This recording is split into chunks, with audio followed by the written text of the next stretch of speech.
Good evening, everybody, and welcome to another edition of Fire Up Michigan. My name is Scott Morganroth, the Motor City Madmouth, appropriately named for this broadcast, anyways. And you know what? I got to talk about this hat here, okay? Jeremy, can you read it? Hardcore hunter. You bet, man. We're hunting for some scoops tonight.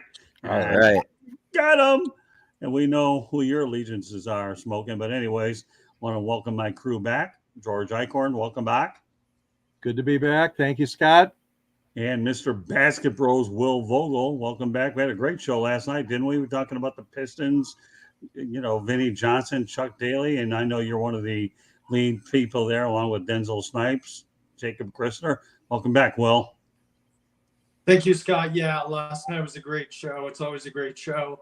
It was awesome having you and George reminisce your memories. I know it's fun to bring back memories. My friend and I were talking about memories the other day about being best friends since fifth grade.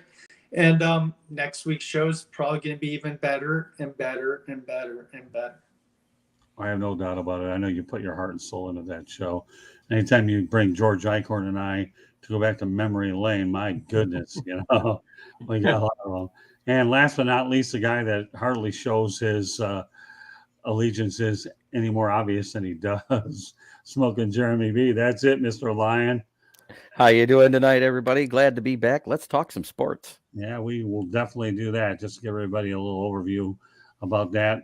We're going to be talking MLS. We're going to talk some basketball. Before we go any further, though, let everybody know that Fire Up Michigan can be heard on iHeartRadio, Apple, Spotify, Google, wherever you get your podcasts. So there's a lot of other ones. Those are the main ones. Also, please hit the red subscribe button on YouTube South Florida Tribune. We're striving for 1,000 subscribers.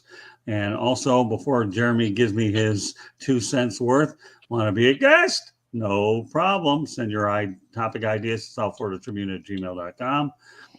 And then we'll put you on with the show that you're best prepared for. Also, if you want to advertise, call 954-304-4941. All right, Jeremy. And don't forget, when you subscribe, to like each video and then share it with all your sports fans.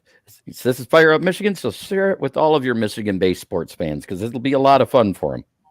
All right, well, tonight we're going to go ahead and lead off with MLS soccer in Detroit, and then we're going to talk about some basketball as well and one NFL topic with the Lions. So, but we'll get to this one. This one really bothers me a lot. That's why I wanted to really lead off with that. So, when I talk about MLS double standard, Charlotte went out there and drew 69,345 fans. Atlanta, 67,538 fans. And then you have, obviously, the Seattle Sounders play at the Seahawks Stadium. So here's what you have. Okay, Detroit has Ford Field, but yet the MLS wouldn't grant Detroit a team because it wanted it soccer-specific stadium on the jail site. And they passed on billionaires when you think about it. Tom Gores, Dan Gilbert, the Ford family. And then you also ask the hypothetical question, what if Roger Penske and Mike Gillich would have gotten involved? Well, George, I'm going to lead off with you on this one, okay? I think this is the biggest farce I've ever seen. Now, mind you, I was over at Mercedes-Benz Stadium in Atlanta, and what they do is if they want to on the upper bowl, they can go ahead and put tarps on it. But why on earth do they get to have football stadiums when you have a ready built facility there? And to me, that's the biggest contradiction on the planet, George. Yeah, Scott, and guys, it's very, very hard to stomach this one. I agree with you. Dan Gilbert and Tom Gores laid the groundwork, and then the Ford family, Martha and her daughter, came on board. I guess, the term is the 11th hour, the cliche goes. And they went from the jail site to propose the Ford Field site. And what that meant is that the only thing I could think of is this is the scenario I see, is that the league got its nose bent out of shape because the league was led to believe that Detroit was going to build that new stadium. When that didn't materialize for whatever reason, money, site acquisition, whatever, it didn't materialize for Dan Gilbert and for Gores, and then they went to Mrs. Ford. All I can say is that you're right, Scott. It's a double standard. All their excuses were, well, sorry, Detroit, we're not using big open air stadiums. Oh, yeah, right. Like you just cited, Scott, the example of the stadiums that they do have for the MLS. So it's not fair to Detroit. It's not fair to the Michigan community in general, the state of Michigan, not to have a team. And they're expanding constantly. They're always adding teams, 1 or 2 teams every year. And like you said, Scott, these are billionaires you're dealing with. And the fact of the matter is you could have had some wonderful new money in that league with Dan Gilbert, with Tom Gores, and with Mrs. Ford and her family. So there's no excuse. I'm sorry. I don't like it. And something stinks. Something stinks behind the scenes in this fiasco that Detroit was denied. Well, new money and a lot of money, for crying out loud. I mean, how can you assemble a much more wealthier group of individuals than the ones I just listed? And I'll go ahead and repeat them again for our listeners and the people watching us here on Facebook Live, Twitter, LinkedIn, and our YouTube channel. So I'll outline those individuals again. You're talking on Tom Gores, Dan Gilbert, Ford family. I mean, that's a lot of money. And then, of course, the Illich family as well. I mean, geez, oh, Pete, you want to talk about being able to withstand any losses if there are any? They got deep pockets. And I was at the Atlanta Stadium where you can open the top of the roof, and I walked by their locker room. So meanwhile, what's good for the goose isn't good for the gander, because there's just too much contradiction here. And listen, I may be a hardcore hunter, but I am not Albert Einstein trying to figure this riddle out that you would normally see on the Riddler and Batman. Okay. So yeah, I'm having a good time, and one-liners are part of the repertoire here. But Will Vogel, listen, my friend. Okay, you live in Charlotte, right? They have a team there. Yes, indeed, Scott. So give me a little insight from the Carolinas. Yeah, I agree. Detroit deserves a team. Look at the rich history of the Detroit sports. You got the Pistons, you got the Red Wings, you got Michigan basketball, you got Detroit Lions, great players, and so on and so forth. So I think it's ridiculous because I counted 5 teams that played in NFL stadiums. The New England Revolution playing an NFL stadium, Charlotte, Atlanta, Seattle, and then there's another one. I can't remember who it is, but it's ridiculous. They should have a team, because look at these owners that are willing to throw in money, like you said, Ford, right. Gilbert, Gores. That's a lot of money coming in for the MLS and the city of Detroit. But and don't forget Illich. Right. And Illich. Well, Illich was not part of the bid, though. Illich, he wasn't. Okay. They were not part of it. And the sad thing is, Detroit has an amazing USL team that have won many championships, and they have a passionate fan base. And their club motto is passion for our city, passion for the game. How does that not scream to the MLS looking at the USL level and saying, man, these guys have won championship and their club motto is very good and they seem like they're dedicated? That screams to me, bring an expansion team to the MLS expansion team to the city of Detroit. There's some teams I'm still confused that have teams. Like I think Charleston has one, or FC Cincinnati. Yeah, I get it. You have the Reds and the Bengals, but you don't have a hockey team like Michigan does. Like, come on. There's so many clear lights that are saying bring a team to Detroit that it's flashing right in front of you. Well, the one thing I should mention to you, Will, is once upon a time, probably before you were born, they had a team called the Detroit Express, and they had Trevor Francis, right, George? Yes. And that was, to me, that was they were actually pretty good, when you think about it. Yeah, they played at the Pontiac Silverdome. You're right, Scott. Jeremy, you remember that when we had that soccer team? Oh, yeah. And then I also remember there was another one right after them, the Detroit Metros. And then, and you want to talk about other things we've had. We've had the the semi-pro hockey team, the Vipers, that played out at the Palace. I mean, we've had a lot of rich sports history, and Detroit has been able to support all of them. I mean, granted, not for an extended period of time with like the Vipers, but look at the Detroit Shock. How long were they here? How many championships did they win under Bill Lambier? Yeah, exactly. Yeah, you know what though, Jeremy? Whether we view it as a extended period of time depends on the stability of the league. So I don't really hold that against Metro Detroit. No, I don't hold it against Detroit. When I'm talking about those leagues, as long as they were open, we had a team playing here. That being said, it goes back to a saying that I've said for years. It's Detroit versus everybody. Yeah, right. That's true.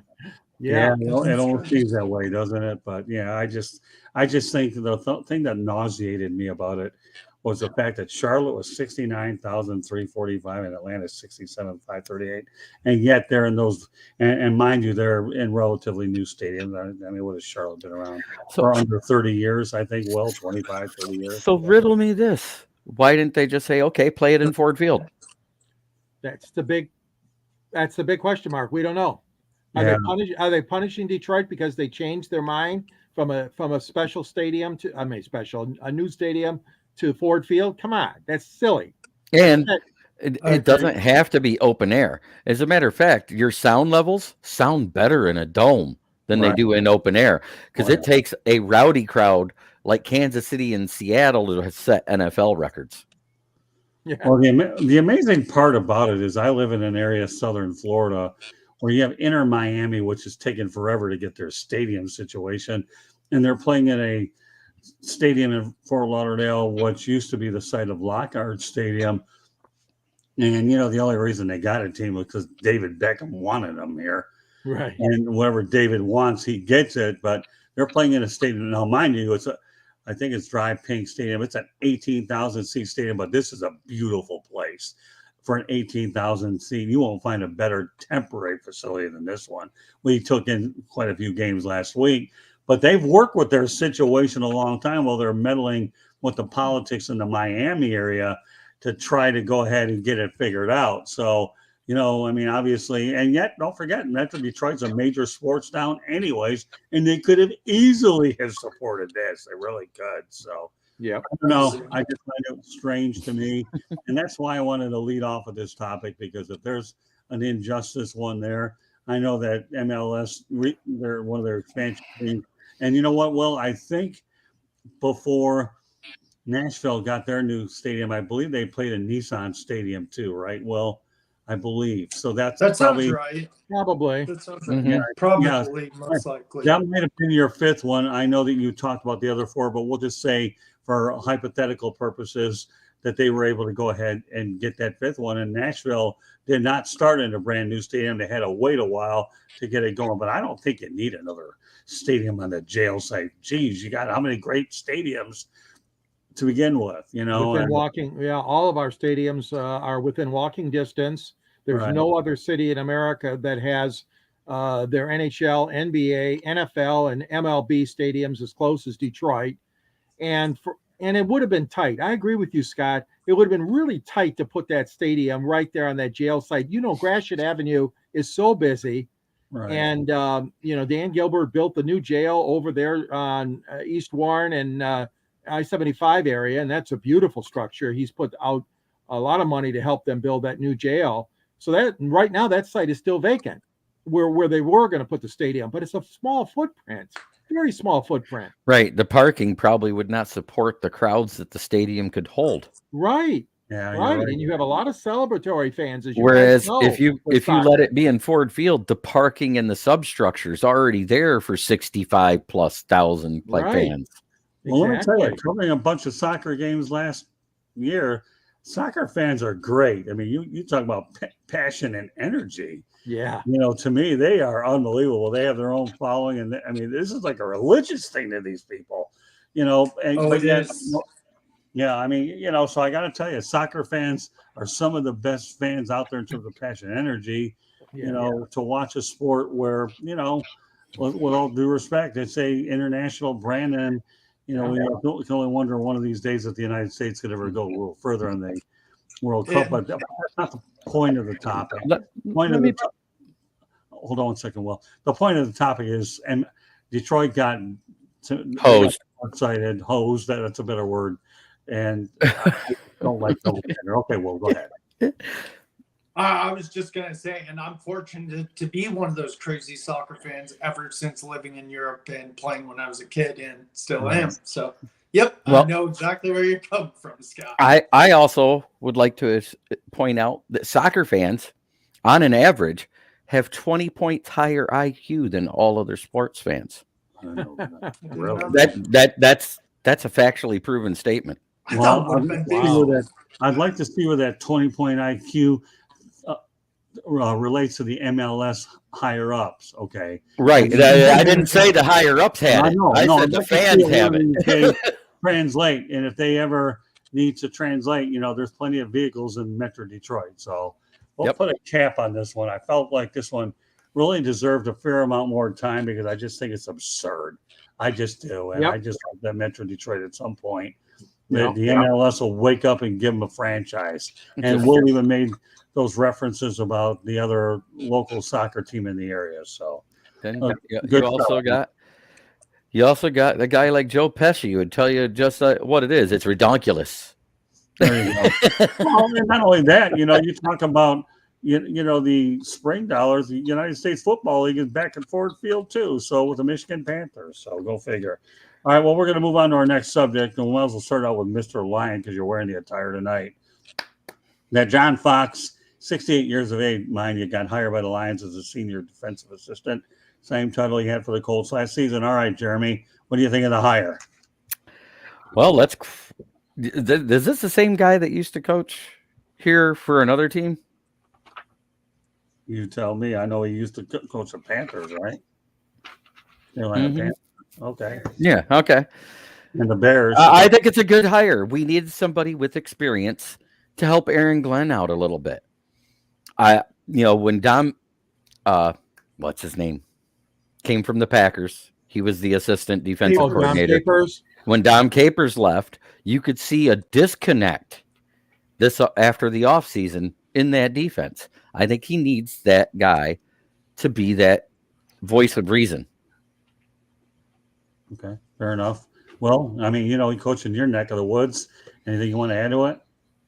Yeah, he coached for the Panthers for many, many years. He coached for the Bears, the Broncos, who won one Super Bowl with the Broncos.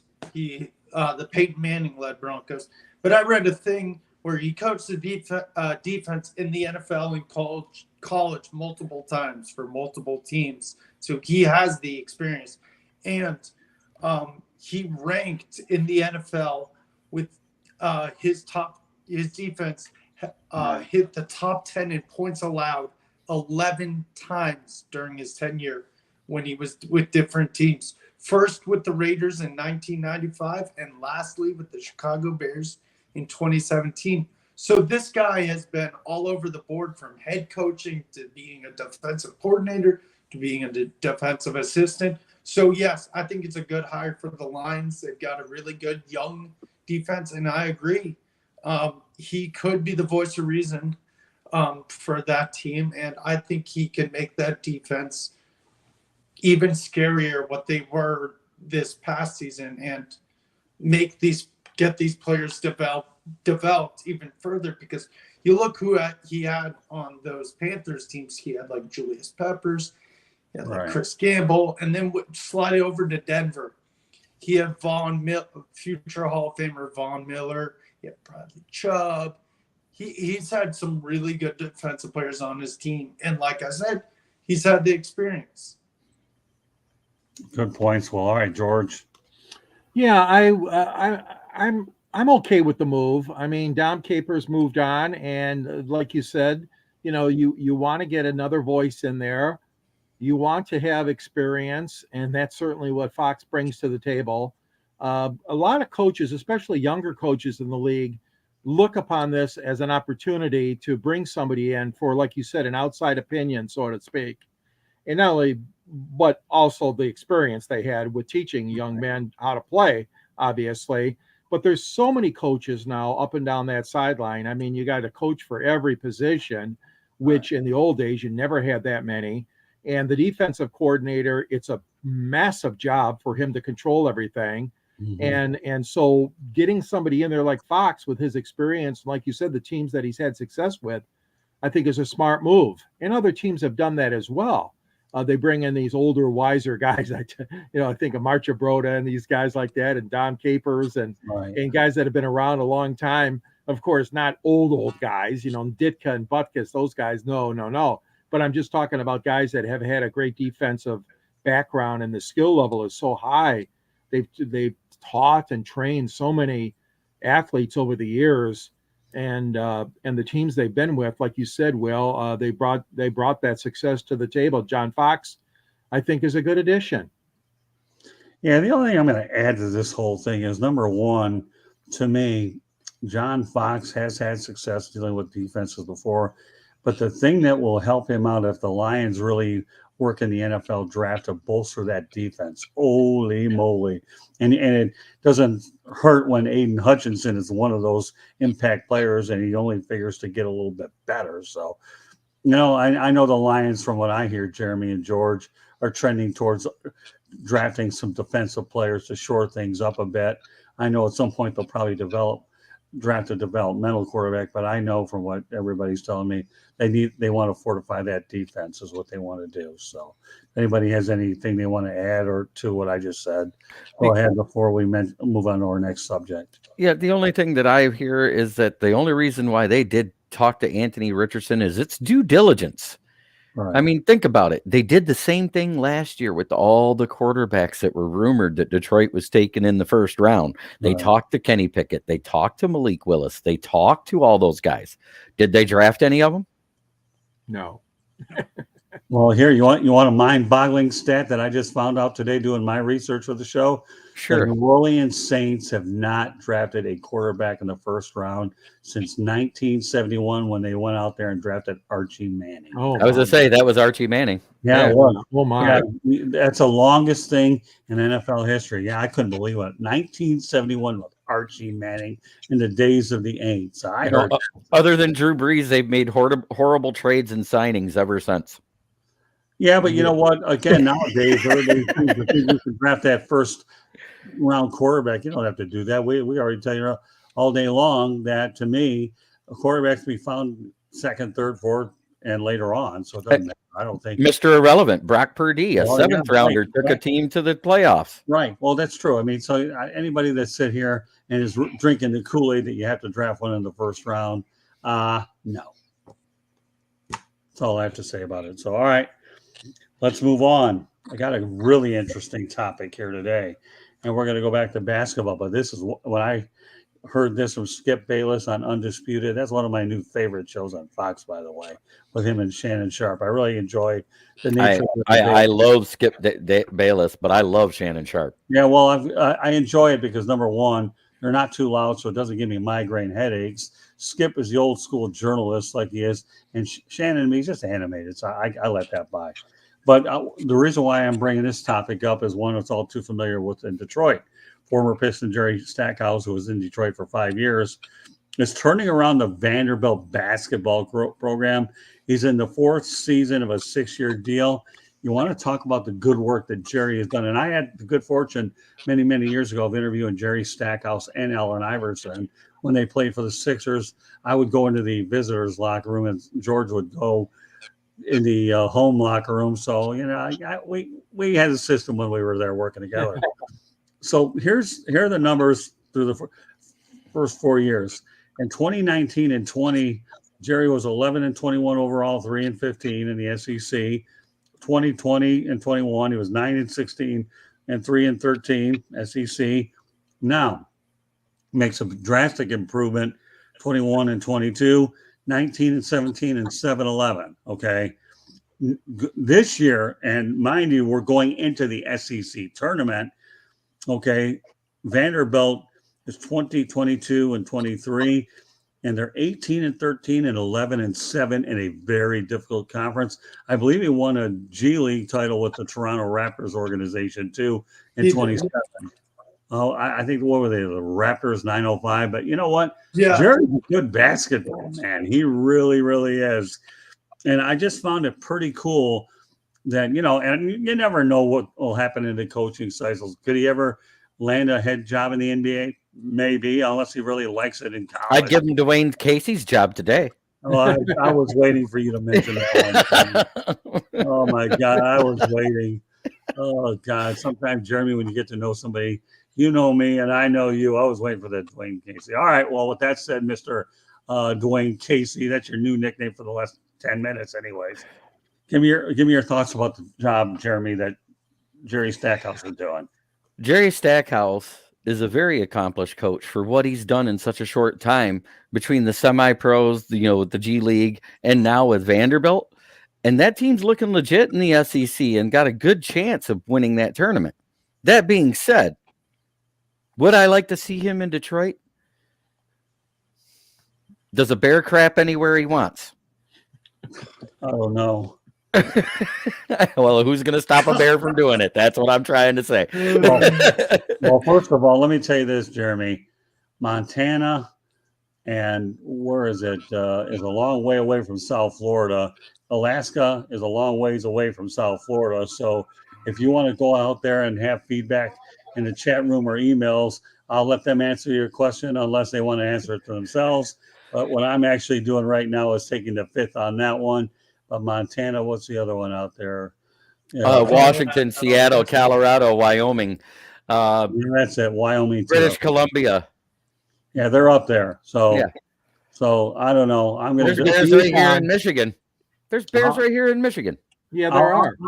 On this particular subject, okay, I'm going to let the opinions run amok. Okay, if anybody want to know what the word amok is, run wild. Okay, let's have fun. Yeah, there you go. All right, well, that being said, I would take Jerry Stackhouse here for the Pistons right now because you know what that Vanderbilt team does there in the SEC? They play defense. Okay. What is the one thing Detroit does not do? Play defense.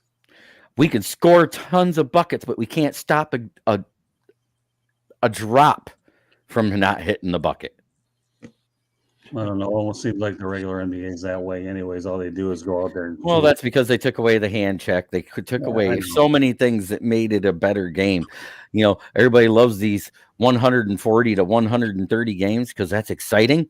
It's not as exciting as back when the Bad Boys area when nobody scored over 80. Well, I'll tell you what. When the 3-point shot is a new replacement for the dunk. Then we have some major problems. Yeah. All right. Well, I know you've been sitting patiently, so give me your 2 cents worth on this one. Yeah, Jerry Stackhouse has done great with this Vanderbilt team. He's improved. He had 19 wins in 2016, messed that up. Before he got there in 2016-17, they only had 12 wins. In 2018-19, they had 9 wins. So not great. And their last tournament bid was 2017. But he did coach the Defensive Player of the Year in the conference. Liam Robbins, he had 6.8 rebounds per game, 3.2 blocks per game, and 0.3 steals per game. I was trying to guess. I said 4. That was good defense. That's good defensive numbers. And you know what? He's turned that program around, and that tournament's going to be a fun tournament because he just knocked off Kentucky, who is ranked. You got Alabama. You got Kentucky. You got Tennessee. That SEC tournament is going to be a fun one to watch this week, and I hope he takes that team forward because they are playing really well under Coach Stackhouse. And you know what? Vandy's not known as a basketball school, but who knows? Maybe in a few years he'll turn into a basketball school. Well, you're doing your basketball show this weekend anyways on Sideline Sports, so that might be one of those sleeper teams that I'm sure you'll research it enough, and somebody's bound to mention it one way or the other. But with that said, Jerry Stackhouse, this guy's doing a fine job over in Nashville. Yeah, he is. And Jerry is a good student of the game. I remember covering the Pistons when he played for them those 5 seasons. And always impressed. He takes the job seriously as a guard and as a player on that Pistons team. I know that he had some bad teams around that time, but Jerry did a good job coaching, and I don't know if he'd be ready for the NBA, Jeremy. I mean, he has no coaching experience in the NBA, and that's always a big question mark with me. To move right from college to the pros is very tough, even in the NBA as it is in the NFL. Guess what? If they keep the assistant that's there right now, I would like it, because then you got John Beeline and Jerry Stackhouse. Yeah. Well, don't forget, other Piston coaches too around the league. Bill Lambert always wanted to get an NBA job and was denied for some reason. I don't know. Chauncey Billups is an NBA coach. Tayshaun Prince has been an assistant coach. So there have been some Pistons making it in the NBA as assistants or head coaches. But no, I'm impressed with Jerry. He's done a terrific job where he's at, and I wish him great success. Except when he plays Michigan State, or if he happens to play Michigan in the big dance. I don't want him to beat those teams. But all kidding aside, he's done a great job, and they've done really well the last 2 seasons, as you said, Scott. And I'm happy for Jerry. He's a nice guy. He was a good guy to interview and to talk to, and I wish him nothing but the success he deserves. And I do agree with Jeremy. I mean, the Pistons must move on from Dwayne Casey. Nice man, but obviously not the right person for teaching defense. And he's getting a little bit old. Defense. Getting a little bit old, his answers after another loss. Oh, we didn't have it in the first quarter. Well, excuse me, you're the coach. Right. Your staff didn't motivate the team to come out and play well in the first quarter, or take your pick, the third quarter, the fourth quarter, whatever quarter. But, I'm getting a little tired of the same answers from Dwayne Casey. Well, the only I'll add to it. Go ahead, Will. Okay. So what I love about Jerry Stackhouse is, I love guys who were students of the game and then became head coaches. Bill Russell, Phil Jackson was a player. Look at Jerry Stackhouse now. Look at Chauncey Billups. Some of these guys were ex-players and learned from the best that coached them and others, and took that to heart and said, maybe I'll get into coaching one day. Maybe I'll be an executive or something like that. And I love seeing that. I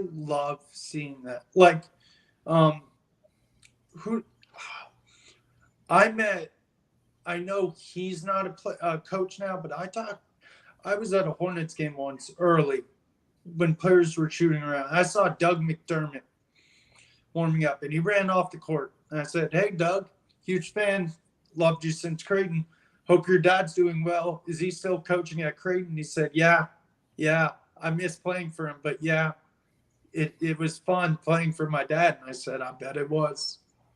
Well, let me mention a couple college pro guys that went to the college. I'm going to just ramble off just a few. Number one, we saw that obviously Stackhouse has an NBA pedigree, playing in the league a long time.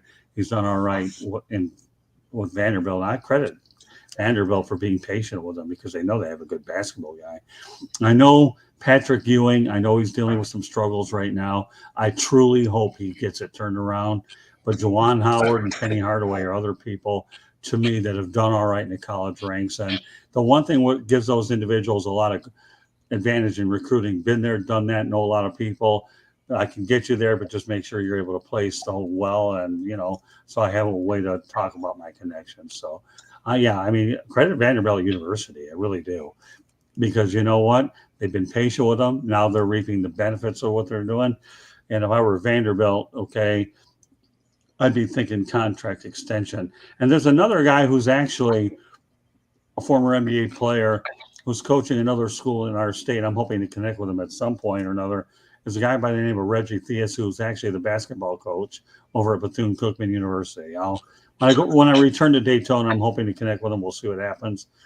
So, some of these guys, when they come to the college ranks, they have a built-in reputation is what they do. And I just love when Skip Bayless mentioned Jerry Stackhouse, that there was no way with a Detroit audience, let alone basketball audience, that I wanted to let this one go, because this team, whether they get in the NIT or the NCAA, it's a good story.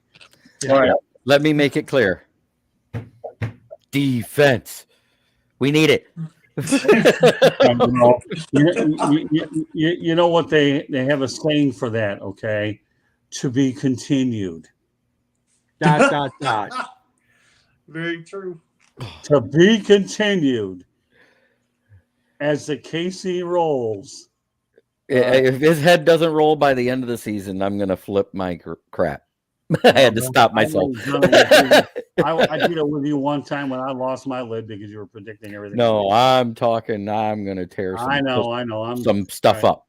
No, I There. hear you. Let's stay on point with one more good college topic, and this one here is right in downtown Detroit. How do you ignore this one? Oh, yes. All right. Well, that's good. Don't worry. 3 points away. Yeah. Poor kid. I'm not losing my hat over what you just did, just so you know. I'll do it later. Don't steal his thunder. Let's Yeah, go. I'm not stealing it. Let's I'm not go. stealing it. Anyways, Jeremy. Poor guy. You said it. Detroit Mercy's Antoine Davis is 3 shy of Pete Maravich's record. Pete Maravich amassed 3,667 points in 3 seasons with 83 games, but no 3-point line. The numbers, obviously, for Davis, he scored in 144 consecutive games, and he was able to amass his total in 144 games in 5 seasons. To me, had he have broken that record, there's an asterisk written all over it anyways. How many games did Pistol Pete play? Well, he played in Pistol Pete 83 games. Okay, so he had 61 more games. Right. That's a season and a half in college, right? Right, exactly. So I'm trying to... yeah, there would be an asterisk. It's no different than putting the asterisk and getting those guys in the Hall of Fame in baseball. Let's do it. That being said, it's still an accomplishment. The only reason why this kid was a 5th-year guy is because he couldn't play his freshman year, and you have 4 years of eligibility in college to play. Didn't COVID have something to do with that too? Yep, that's exactly why. Right. So because of the COVID year, and but he didn't play his freshman year at all. He played the COVID year. Right. Well, I'm saying he had 4 years of eligibility to play, which technically, if you want it, because he played the COVID year, he technically can actually have 5 years of actual playing. He's only played 4. Right. But it's still 61 more games than what Pistol Pete does because they play more games now. Well, now I also heard something here, and I'll go around the horn with everybody on this, but thanks for your input, Jeremy, filling in a couple of blanks. But I know they have a tournament called the College Basketball Invitational where you can pay to get in if you're a sub 500 team. Now, and they are. Yeah, right. So, you know what, Will? You're nodding your head, so I want to turn to you on this, and then we'll go back to Jeremy and George. Go ahead, Will. So I do feel bad for the kid, but there would definitely be an asterisk if he did break it, because look what Maravich did when he was in college. We talked about it on Basketball Bros. It's a great episode.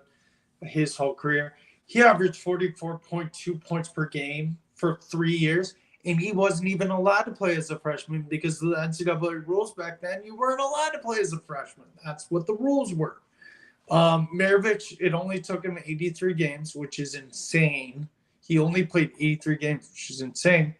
Fun fact about both these guys, both these gentlemen played for their dad in college. Davis and Maravich played for their dad, who was their head coach. This Maravich, like you said, Scott, did it before the 3-point line and before the shot clock. So that's ultra impressive because now you have the 3-point shot. And what do guys like to do more than do a layup? A 3-pointer, because that is the most points you could get on the court. But still, no, it's not. Wait, that's not the most, because you can be fouled while doing a 3-point shot, make the bucket, and get a 4-point play. You know what I'm saying. Well, here, you know what, Will? Hold on. I'll say this in the eyes of Greg Popovich. He thinks they should have a 4 or 5-point shot because they can't play defense in the NBA. All right, continue on. Yeah, exactly. Still, I do feel bad for the guy. It hurts.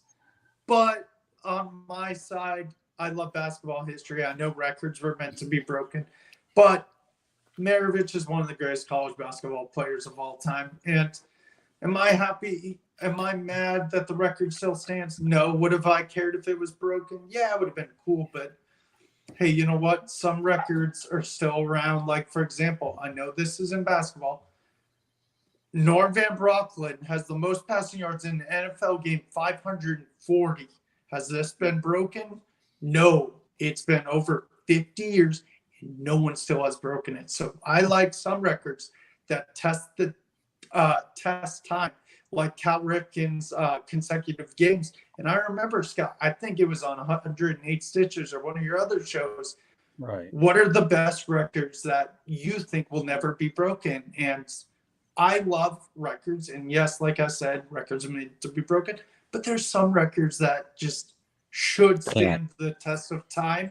And I think this one is going to stand the test of time.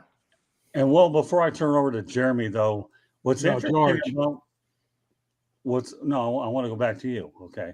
So here, what's interesting about what you said, though, Will, is about Van Brocklin's record is, to me, they didn't have all, you can't cheapen the record because they didn't have all the hand check. You had the hand checking and the physical play. So that even validates, Will, your stat even that much more versus nowadays a passing record. I used to think Dan Marino's 60,000 yards is never going to get past. And now this poor guy here is moving down the charts faster than they can. 4,000 or 5,000 yard games to me are seasons. If Stafford can play another season, he might pass him. Yeah, you never know. So, all right, staying on point though, Jeremy, go ahead. You can go ahead and talk about Maravich, and we'll turn it over to George, and then we'll see if there's room for parting shots. Go ahead, Jeremy. Here's the thing: if they'd have had the 3-point play back when Maravich played, with today's rules, he'd have scored 5,000 points in 3 years. That's true. Yeah, because he shot from the 3-point area before anybody even knew what the 3-point area was. Nobody shot like he did. He was called Pistol Pete for a reason because he shot the lights out in the gym. The guy, like Will said, his record has stood the test of time for a reason. And it's going to, unless we have a guy that has 5 years of playing. And it has to be 5 years of playing. This guy played 4 years, and that's why I wanted to make sure I brought that up. He only played 1 more year, which means Pistol Pete, not only did he not play his full season his sophomore year in those 3 years, he probably only played part of it because he was a bench player that promoted himself in the season to be a starter. Interesting. So that's something else to think about. Or was he playing on a team that was so bad that he was carrying them and they didn't make the dance? I mean, there's that too. There's all sorts of things that made it so he had less games in that time frame. Very interesting. But this Davis kid, he did something pretty impressive. What's that? He averaged over 40 points a game for 2.5 seasons straight. Well, I think what's even more impressive than that, Jeremy, is who he's playing for, University of Detroit Titans. Yeah, you're damn near a Division II school. Right. Well, true. But the one thing, George, I'm going to turn it over and transition over to George. Okay. Once upon a time, Dick Vitale coach there. Okay. And then you had Terry Durod, John Long, and who was the other one? Oh God, Earl Curitan. Thunder and Lightning. So who's the other one? Durod and Long, John Long, Terry Durod, Earl Curitan. There were other guys too. Yeah, that's my problem is the fans haven't warmed up to it.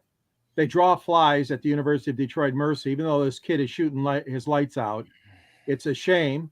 They cannot draw fans to that university to go to games. They tried going to Cobo Arena back in the day and playing games, and they couldn't do it. I mean, it's not his fault. Mm-hmm. But no, U of D, like you mentioned earlier, they may go into that sub 500 tournament, and he will break the record. If they get a tournament bid, his dad, Mike Davis, said they will accept the bid. So the big question mark is going to be now, will University of Detroit Mercy get that bid? And if so, then he will break the record. I'm sure it'll be an asterisk. There'll be all kinds of discussion like this, like we're having. But if the kid does it, he does it. He deserves it. Right. The question is going to be, is he fit for the NBA? He's very small. He's very skinny. He's going to be hard pressed. He might not even get drafted, but hopefully some team will give him a chance on his shooting ability alone. But the fact of the matter is it is an attention-grabbing headline here in Detroit. Not a big one, but it has been, especially the last couple of weeks. And Youngstown State just shut him down, man. They put 2 guys on him the other night. He should have broke that record, but that was the Horizon League playoffs. And Youngstown State is a great team, and they shut him down the other night, and that's how come he didn't make the record. He was sub 500 on his shooting and on both his 3-point shooting and his shootings. But how crazy is that, though? That was his first game this season. He scored less than 40 points. No, that's not true, Jeremy. That's what somebody else was saying on ESPN. He has not scored 40 points in every game. That's what somebody on ESPN, that's what Max Kellerman and all them was saying. Well, look it up. Let me tell you what. Can I tell you something, Jeremy? If you really think that Max Kellerman is a real credible source, and is in the when they're putting it out on TV, I'm just saying. Well, I'm not saying he is. I'm just saying when Max Kellerman and Keyshawn Johnson and Jay Will are all talking like that about him, that's what I was getting at. No, well, that's fine. But I'm going to tell you, if anybody thinks that Max Kellerman is a reliable source, then you know what? Santa Claus is Jewish. Why are they on TV then? I don't, because you know what? In my opinion, Max Kellerman is cheap anyway. So, and you know, ESPN, they couldn't even figure out that Chuck Hughes died, and they thought that. And I know. Don't get me on that one, but I'm just telling you, Max Kellerman. Don't be wrong. You know, I benefited. He's good at boxing. That's about it. Yeah, that's all. There you go. Thank you very much. No, I'm not picking on you, Jeremy, because he had a stretch where he was getting 40 points a game, but not for the whole season. No, but it's a great story. Taking nothing away from the kid, but his dad let him shoot the ball whenever he wanted to do. The whole offense was geared around him to try to set this record. Let's be honest. You know, Mike Davis has a losing record in Detroit. You know, they didn't win with his son. I'm sorry, but they didn't. No. Yeah. But that being said, they can get the bid and he wants to go. The school still has to put up $50,000 to enter that tournament. They don't get paid to go into the tournament. They pay to get in. And that's a big ticket for a small school. Yes, indeed. Well, let me give some people a little bit of information about Detroit Mercy. I'm pretty interested. When you talk about just retired jerseys alone, this is a pretty impressive list, by the way. I know that Antoine Davis, number 0, is going to be retired. Rashad Phillips, Bob Callahan, as in Callahan Hall. Dave DeBuscher, ever heard of him? Pretty good. Okay. Earl Curtin, pretty good. Eli Holman, Willie Green, Terry Durod, Terry Tyler. That's the name I was looking for. Oh, yeah. Haywood and John Long. So, you know, you got me cranked up. I couldn't be on this broadcast here without mentioning Thunder and Lightning with Tyler and Long and all the other ones that were there. So, you know what? To me, yeah, Mike Davis, obviously, more power to him. He has his work cut out for him, working for a school in a metro area. I don't even know whether Wayne State does better than Detroit Titans. No. Yeah, I would think they do. No. I don't know. I'm not. I mean, attendance-wise, Wayne State has a little better following than what they do. The Titans. They got a brand new field house. They went in with the Pistons on building that new Wayne State field house. So yeah, you're right, Jeremy. They are drawing better. Yeah, right. I guess the reality is kudos to Antoine Davis, and you know what, Mike Davis. Yeah. They're gonna. Hey, you can get that many points. However you're going to do it.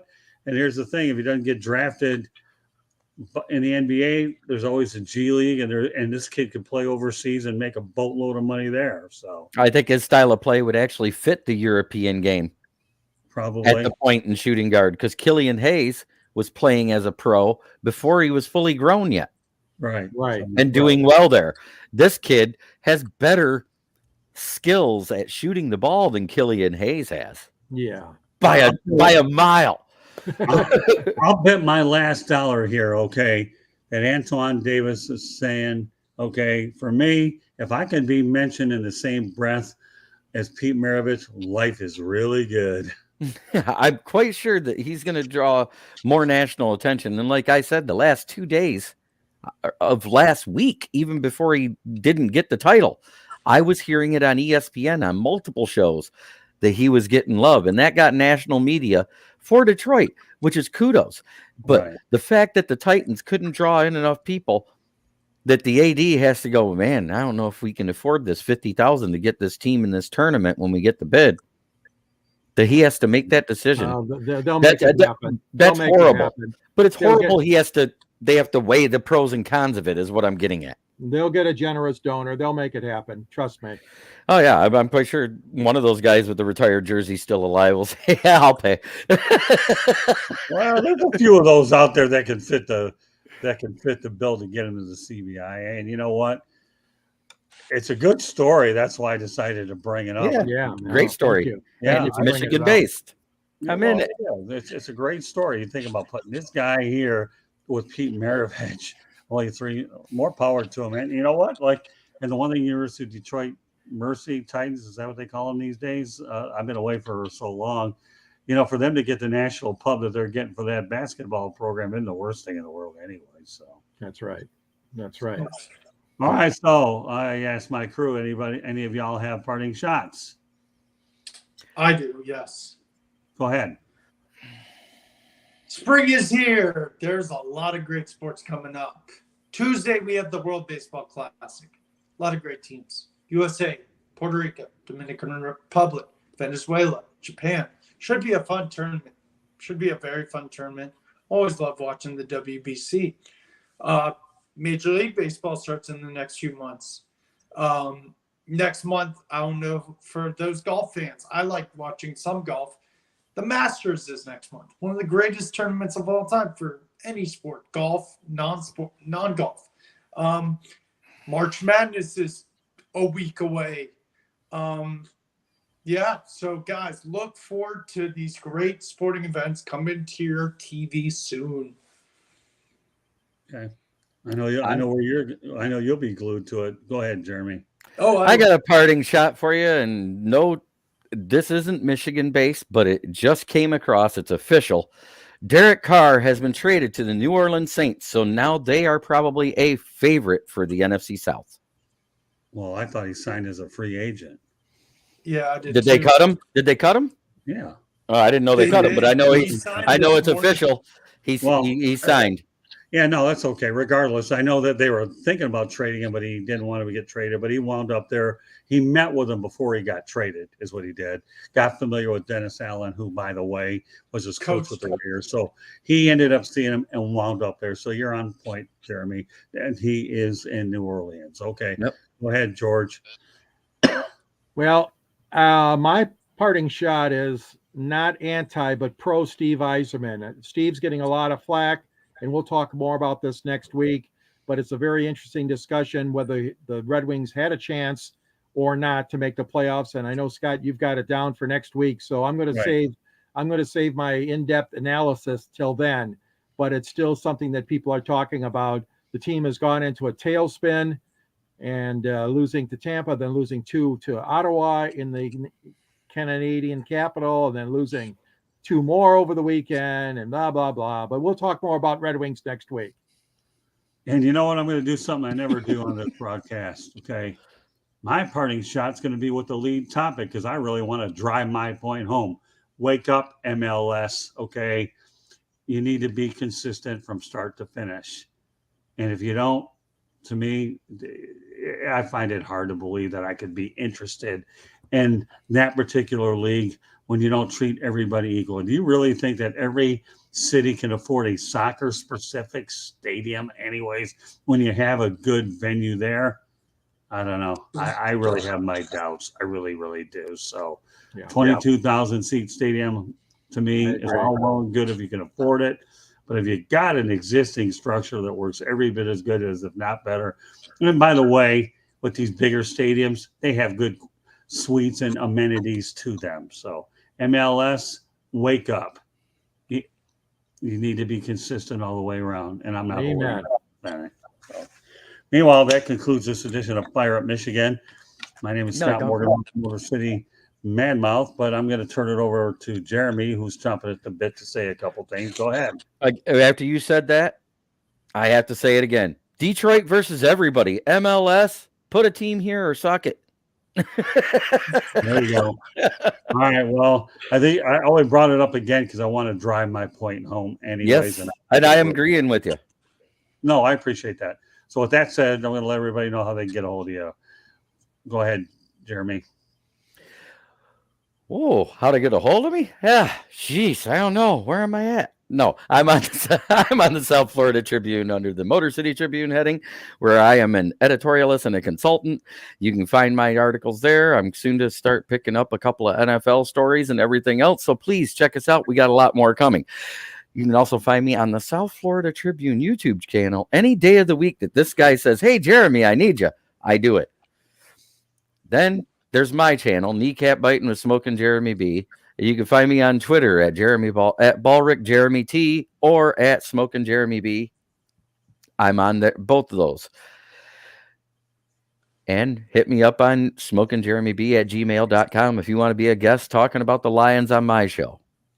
Well, Jeremy's a team player in every sense of the word. All right, well, Mr. Vogel, go ahead. Sunday night, you can find me on Basketball Bros with Scott.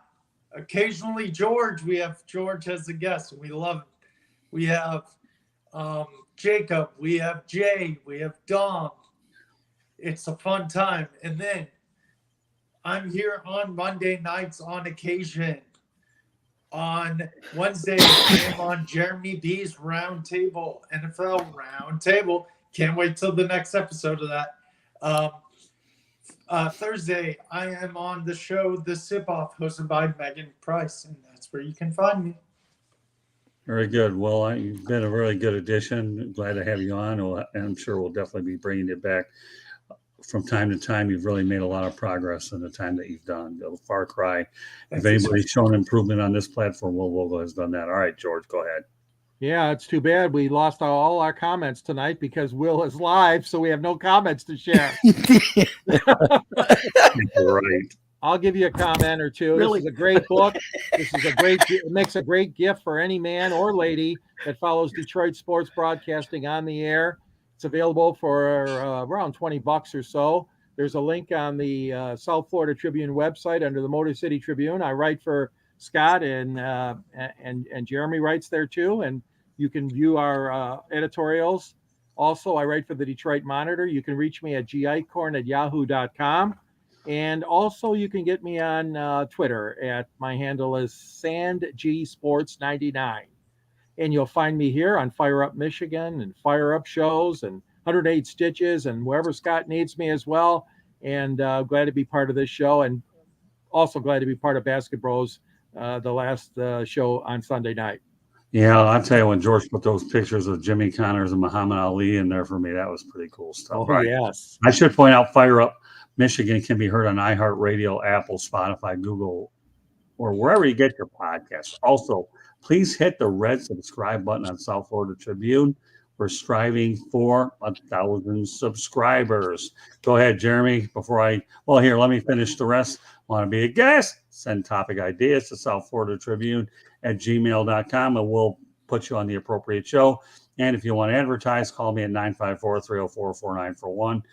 And of course, if you're watching the show here, you can find me on Twitter at Tribune South, and our website is www.southfloridatribune.com. Kudos to Candy Ebling. She makes it all happen and does an unbelievable job. All right, Jeremy, give them the old share and all that other business, my friend. So all of a sudden he lost his voice. No, I didn't lose my voice. I got stupid. Oh, that's okay. As always, when you watch our videos and you subscribe, please like the video, then share it with all your sports fans. Doesn't matter which show it is. Fire Up Michigan, Fire Up Wisconsin. There's the Sports Exchange. There's Inside the Pigskin. I've been a part of all those. Damn it. And even Fire Up. That being said, I'm going to say something I normally don't say on here. What's that? I would love every one of our viewers to try each day to be a better person than you were the day before, because that's the only way to make the world a better place. You can use that speech every single time you come on this show, pal. It's better than the Bob Barker. Oh, that's coming. No, I'm just kidding. No, I think a lot of people know the animal one. Just stick to this one, and I'll make a superstar out of you. Okay, but meanwhile, no, stick with that one. That's a good, inspiring thought as we wrap it up. So meanwhile, this concludes this edition of Fire Up Michigan. On behalf of George Icorn, Will Vogel, Smoking Jeremy B. My name is Scott Morgan, off the Motor City Madmouth. Thank you for joining us, and we will catch you next Monday night. Take care, everybody, and have yourself an awesome week. Bye-bye now. Have a good one.